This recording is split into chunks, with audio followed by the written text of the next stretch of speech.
Hey folks, this video is part of a series on GitHub Copilot feature highlights.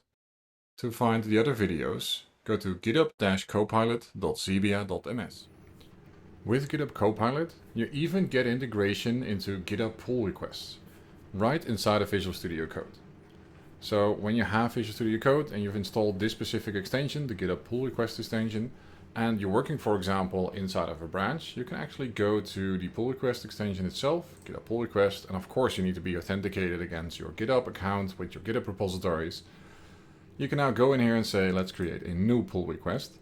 And then we have the magic use GitHub Copilot icon here that says, instead of just initial commit with my last commit message and maybe an outline of what are we actually trying to do in this repository, we can use Copilot to generate a commit pull request body, I should say, right from the delta, the changes that we have between those branches.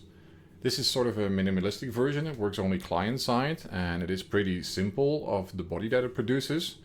But most of the time this is already better than the pull request body that I generate myself, because that would be something, hey, I made some changes, have fun. And this is already quite a nice step up from that, of course. This is not to be confused with the pull request body generation inside of GitHub UI, for example, because that is way more powerful than this. This is definitely a good chance to improve your pull request messages right from the client side using GitHub Copilot. Visit github-copilot.zebia.ms for the other videos.